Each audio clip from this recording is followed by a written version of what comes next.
another video! The hybrid prince introduced us to 2 new dragon tribes, but not in the way you might think. Expanding on what we have while also introducing something perfectly small, which is the best choice on Tui's end, add freshness to the series while also not over-polluting it. So, what are these 2 new dragon tribes, and how do they differ from what we've gotten before without overwhelming anything at all? I'm here to chat about all of that and more. But before we begin, a huge shout out to my patrons. Traveler95, Thistle, Noob, Topire, Nuke, Avro, Pancake, Escrata, Adequate, Cleaver, Moonclaw, Isaac, Iris, Mindrodas9, Pantala Resident, Horizon the Furwing, Crystal, Phantom the Dragon, TurtleTheSeawing, and Wolfyez. Thank you all so much for supporting me. Links to their social medias are in the description down below. Anyways, without further ado, let's get into the video. Just as a near final reminder, auditions for my Wings of Fire voice-acted project end in 1 week. If you want the chance to portray Seal, Finch, Shrub, a Dragnet of Destiny, Guardian, or even Queen, go check out one of my new videos to learn about how I'm bringing a beloved What If project to life with your help. And warning, this video does contain spoilers for book 16 all the way through. Click off now and you'll finish what novel you're on before heading back here later. The WildWings and the SharpWings were 2 newly revealed dragon tribes, despite their long, previously unseen by us, history in the world. We'll start by talking about the first we got.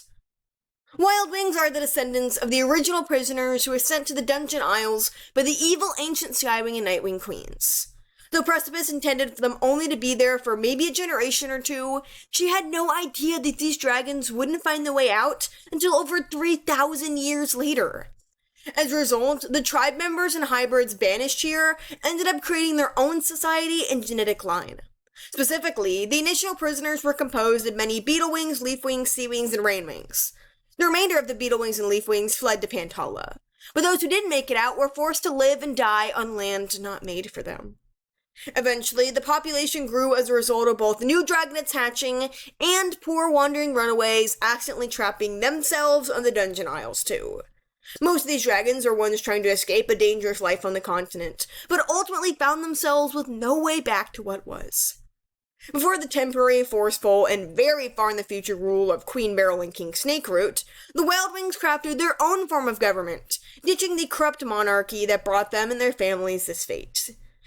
Elected officials ruled on a triumvirate council and brought order and guidance to the islands. As far as appearance goes, WildWings are accurate to the name. Looks differ depending on the dragon, and who or what tribes their ancestors were mixes of.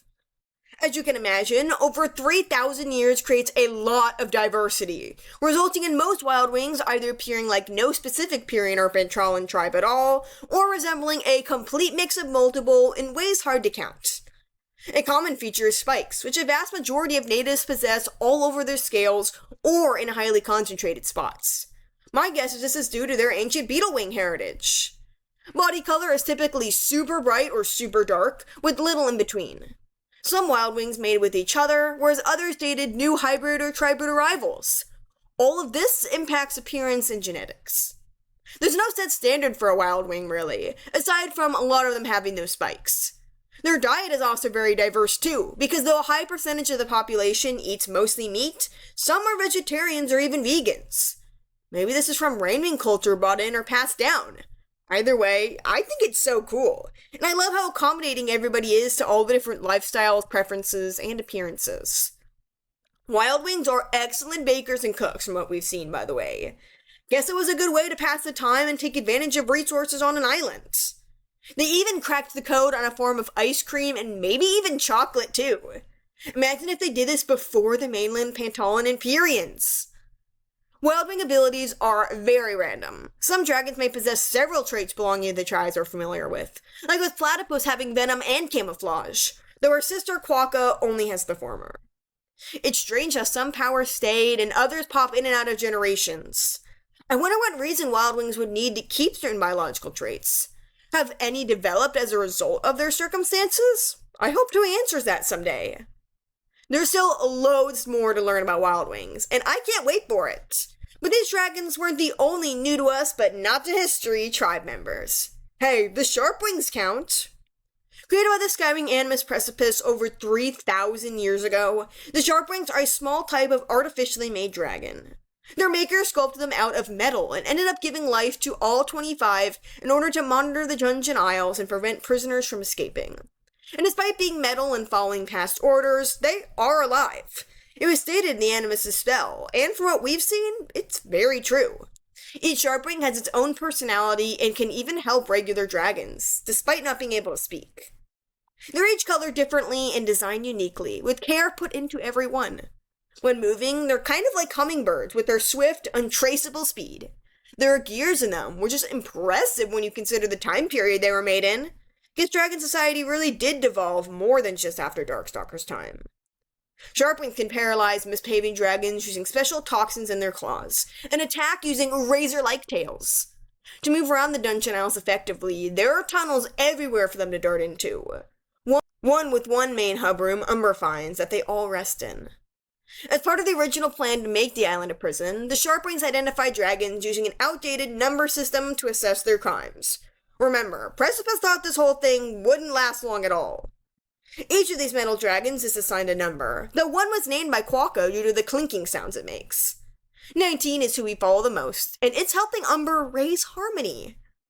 I cannot wait for more info on these little guys, including some artwork. They are so neat, and it'll be cool if they hold some kind of significance in the future. SharpWings are magically alive and independent with their own personalities, so don't discredit what they can do and the identities they can have. What do you think about all this? Are you more interested in the WildWings or SharpWings? And do you think Arc 4 will introduce us to any more new tribes? What will other characters think of these two? Let me know down below. Thank you all so much for watching, and I'll see you in the next video.